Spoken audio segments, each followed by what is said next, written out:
I'm not afraid to play Miami.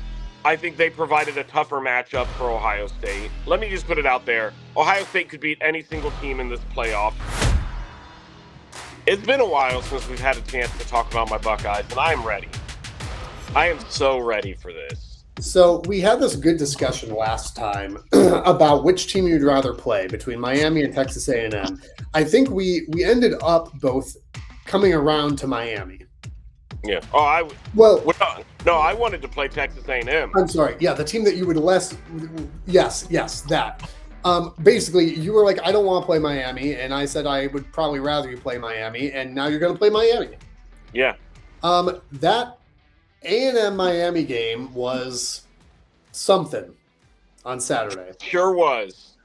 And again, I don't know if, how do you want to spin it, right? Because I felt like it felt a lot like the Texas-Ohio State game to open the year, where the way it was spun was, look at these defenses, which both have good defenses, but it was the way. But I'm watching it and I'm going, I don't know if this is good defense as much as this is nobody make a mistake. That's kind of what A&M Miami felt like. It felt like, yeah, these are good defenses. It also felt like nobody dare make a mistake. And A&M just made mistake after mistake after mistake and ended up costing them the game. Yeah, Texas A&M had 3 turnovers on the day. I know the one interception was the last second, they have to do this to win the game, kind of a throw by Marcel Reed. And I said it last week. I don't want to say I didn't want to play Miami because somebody in our comments took that as me saying I'm scared to play Miami. Let me just put it out there. Ohio State could beat any single team in this playoff, and I would feel fully confident that they could. However, that doesn't mean that they also can't lose to some of these teams. Yep. So I'm not afraid to play Miami. I think they provided a tougher matchup for Ohio State. I still think Ohio State can beat them. I'll give you my prediction here in a little bit. But watching this Texas A&M Miami game, it didn't surprise me that Miami won. Everything just collapsed and died on me mid. Funny enough, it's all my credential passes from Ohio State. So wow, weird flex. Yeah, weird flex. It's a fun day over here, and so I would rather play Miami. Or I didn't want to play Miami because I thought they provided a tougher matchup. And watching this game, I don't know if the needle really moved for me. I look at this, and one of the things that I wrote down was, in order for Miami to pull this upset, they have to play well on both sides of the ball, which sounds obvious, but I more so mean both sides of the ball on offense. They've got to be able to run, and they've got to be able to throw. I think this Ohio State defense, and I'm not even going to say I think, I know this Ohio State defense by now. I've seen it. This isn't a fluke defense. This is a darn good defense. They have not given up more than 20 points all season long. I think the highest is like 17 maybe. Sounds about right, yeah. Something along those lines. This is a team that just held Indiana, who had one of the most explosive offenses in the nation all season, and held them to 13. Points aren't going to be had by many. To beat this Ohio State team, you've got to win a gritty grudge match like Indiana did. You've got to keep them low scoring. You've got to be able to get to Sayin, make him uncomfortable. You've got to stop their run game. You've got to hold them under 20. Realistically, you've got to hold this Ohio State team to under 20. When I look at Miami, I go, okay, they've got some dudes on the defensive line. Ruben Bain Jr. is an absolute monster. They've got some tough, gritty, big guys on that line. They can get some pressure. I just don't know if they have enough, though. I think when it comes to the offensive side of things, I don't know if I feel like they have enough firepower. I know Malachi Toney has been an awesome freshman for them this season. Mark Fletcher had an amazing game against Texas A&M. I think he finished with $176 or something like that. Yeah, 174, I think. Something like that. He had a phenomenal day. Carson Beck, unimpressive. 100-something yards total. He was like 15 of 20. So it was a lot of dink and dunk passes. He wasn't a factor to me. And I think that you will see a lot of the same game plan from Miami because I think you're exactly right. Like, you're not going to get into a shootout with Ohio State and win. No. You have got to, the analogy that folks use when Michigan's won, and some of it's overplayed, but Michigan wants to drag you into a phone booth. That's kind of how Miami needs to do this. I think they are going to want to ride with Mark Fletcher again. Mm-hmm.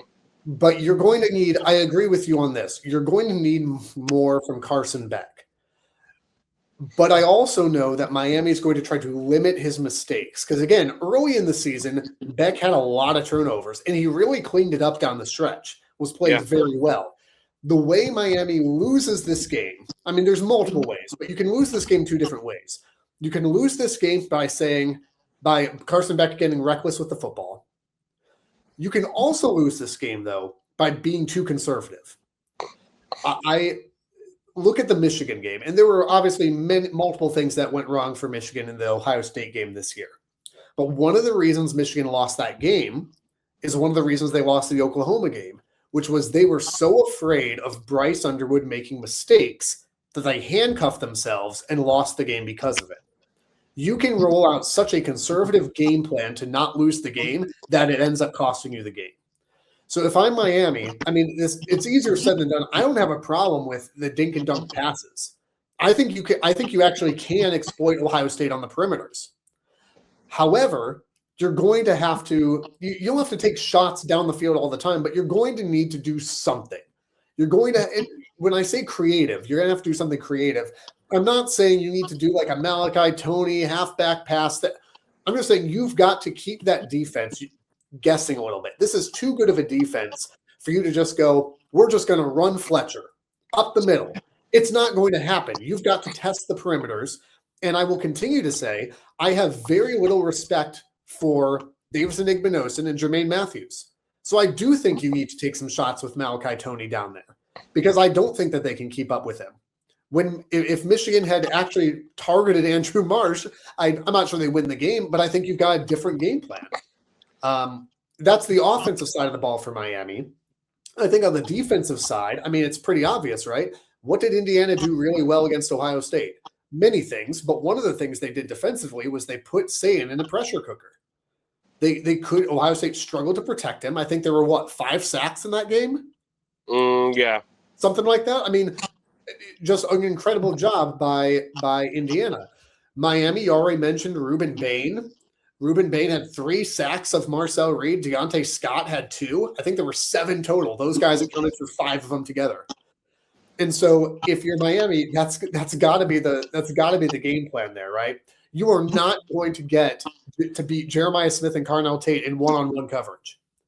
You are going, and it doesn't mean you have to be blitz happy, but it does mean you have got to pressure Sayin, because he will pick you apart. When he's gotten time, he picks you apart. If he doesn't have time, we saw him falter a little bit in that Indiana game. Yeah, I still thought even in the Indiana game, and I know we disagree on this, I thought some of those sacks were just coverage sacks. I thought it was great coverage by the Indiana secondary and less on the defensive line. I thought the defensive line just inevitably had enough time to get to him.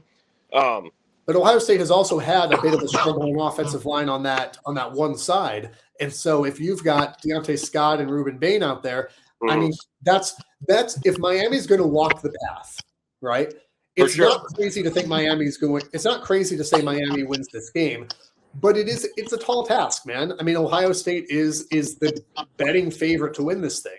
There are only, I mean, I said going into the playoff, there are 5, maybe 6 teams that can win this whole thing. Miami's not one of them. Here's what I keep coming back to as a comparison for this Miami team currently.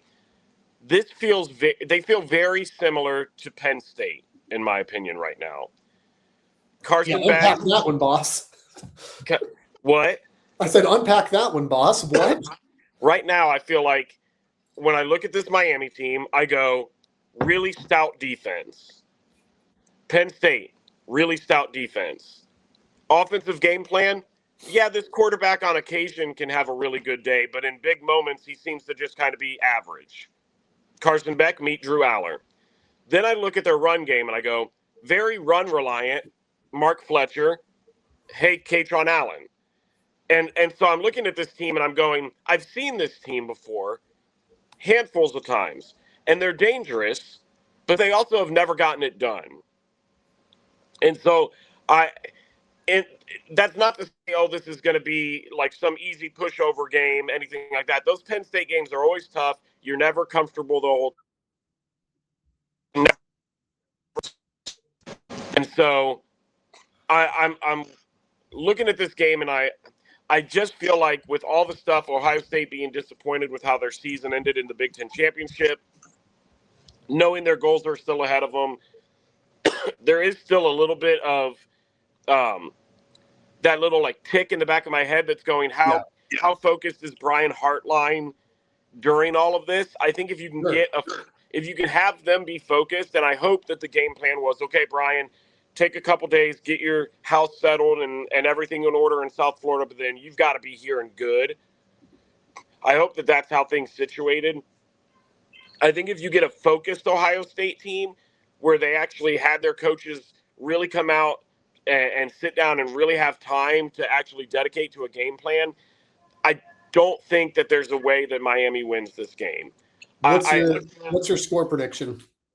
I have Ohio State 24, Miami 13. I think to me, you've got to score more than 20 points in this game to beat Ohio State. I think even with Miami being able to somewhat slow down this offense and make Sain a little bit uncomfortable, I don't think they have the defense of what Indiana had to offer. And I still think Ohio State had their chances against Indiana to put up some points and just didn't. I expect the red zone to be a lot better this game. I expect Bo Jackson to perform well. I think Sain's going to perform well. And I think this defense is going to do what it's done all season long, and it's going to keep them in this game regardless. I just think the offense for Ohio State just has too much firepower. I mean, I'll be honest with you. Like, it's kind of like you read a lot of my notes here. I mean, it's not rocket science, right? Like, I think Miami can be great on offense, but they're inconsistent. They're hot and cold. And with Ohio State being extremely consistent, yes, the Indiana game happened, red zone problems and special teams execution and all that stuff. Yeah, that happened, but also, and this is a wild sentence to say, Miami football is not Indiana football.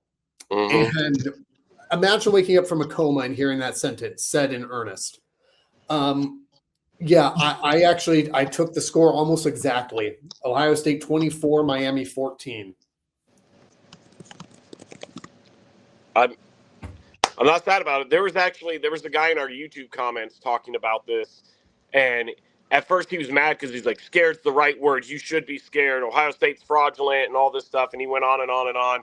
Then he came back around and he was like, actually, I really like what you guys are doing. I'm subscribed to you. Thanks for what you're doing. I'm like, look, I don't understand this, but glad to have you, man. If you're watching this one, it's going to be a heck of a game. I'm super excited to watch it. Everybody keeps bringing up the 2002 national championship game and how this is going to be like revenge and all that, and how they've been waiting for it. It's been 20-something years, bro. We're not worried about that championship trophy still hanging in our shelves. The one where you had pass interference?